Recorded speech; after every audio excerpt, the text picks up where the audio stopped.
ஒன்னே ஒண்ணுதான், நாம தொழுகை என்கிற பெயரால் அதனுடைய உயிரை விட்டு விட்டு சடங்கை பிடிச்சிருக்கோம். உயிர் என்னன்னு கண்டுபிடிங்க, உங்களுக்கு மன துன்பமே வராது. என் மனைவி மேல அல்லது ஒரு கணவன் மேல ஒரு பிரச்சனை, அவங்களுடைய ஒழுக்கத்துல சிக்கல், அல்லது என் புள்ள மேல அவனுடைய நடவடிக்கைகள் ஒரு பிரச்சனை, அதை சரி பண்ணணும்னு நினைக்கிற நாம எங்கெல்லாமோ போறோம். உளவியல் மருத்துவர்களை தேடி போறோம், சைக்காலஜிஸ்ட்ல போய் உட்கார்றோம், என் பிள்ளைக்கு கவுன்சிலிங் பண்ணுங்க, ஒரே அது அடிமையாக கிடக்கிறான், அதுவே கதின்னு கிடக்கிறான், அதை விட்டு மீள முடியல அப்படின்னு வெளியில எங்கெல்லாமோ சுத்துறோம். உலகம் முழுக்க சேர்ந்து தீர்வு சொன்னாலும் அல்லாஹ் சொல்லி இருக்கிற தீர்வுக்கு இணையா உங்களால எந்த தீர்வையும் கொண்டு வர முடியாது.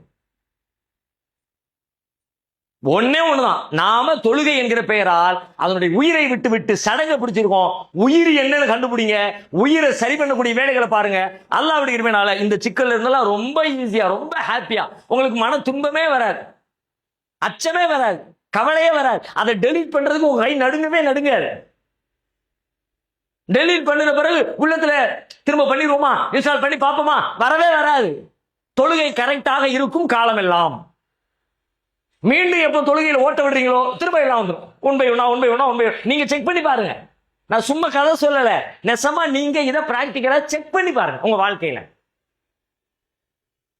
அது என்ன உயிர், இப்ப அந்த உயிரை தான் கண்டுபிடிக்கணும்.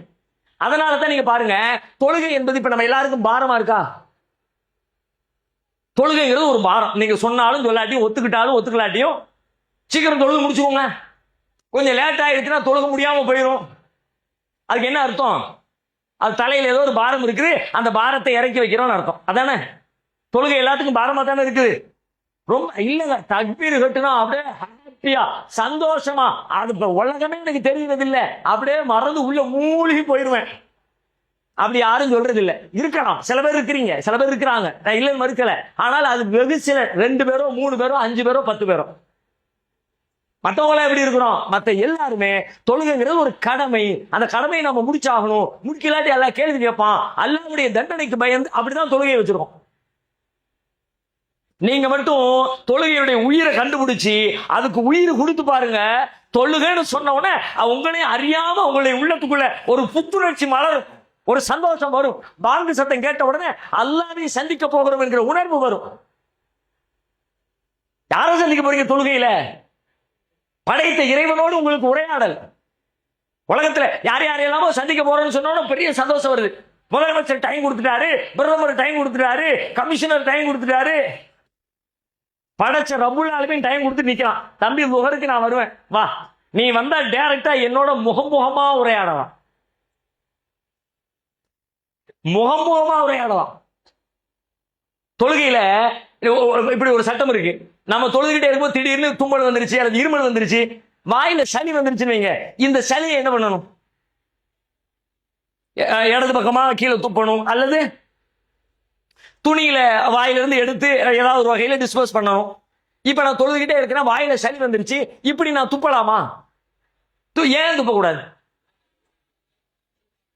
ரப்புல் ஏன் வேற ஒண்ணுமே இல்ல, முன்னாடி முகத்துக்கு முன்னாடி ரப்புல் ஆலமீன் முகமுகமாக நிற்கிறான்.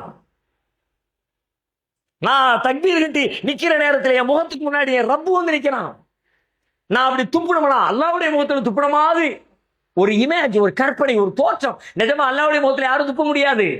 அல்லாஹ் பிசிக்கலா அங்க இல்லவும் இல்லை. ஆனால் அல்லாஹ் ரப்புல் ஆலமீன் தன் கருணையால் நம்மிடத்துல உரையாடுகிறான். அப்படி ரப்புல் ஆலமீன் முன்னாடி வந்து டைம் கொடுத்து நிக்கிறான். அந்த டைம் எனக்கு இனிமையா தெரியல, அது ஒரு பாரமா சுமையா தெரியுதுன்னா வேற ஒண்ணுமே இல்லை, தொழுகையினுடைய உயிர் இல்லாத காரணத்தினால தான் இது. தொழுகையில உசுரை கொடுத்து பாருங்க, என்ன ஆகும் தெரியுமா? தொழுகையில் உசுறு கொடுத்தா என்ன ஆகும் தெரியுமா? பல இருக்கு உதாரணம். ஒரே ஒரு உதாரணம் சொல்லலாம். சூரா முஸம்மில் எடுங்க. தொழுகைக்கு நீங்க உயிர் கொடுத்தால் உங்கள் தொழுகை எப்படி மாறும் என்பதற்கு சூரா முஸம்மில் கடைசி வசனம். நீங்களும் குர்ஆன் காலேஜில் நடக்கக்கூடிய ஆன்லைன் வகுப்புகளில் கலந்து கொள்ள விரும்புகிறீர்களா? இப்போதே ஸ்கிரீனில் தெரியும் நம்பருக்கு தொடர்பு கொண்டு கட்டண விவரங்களையும் மேலதிக தகவல்களையும் தெரிந்து கொள்ளுங்கள்.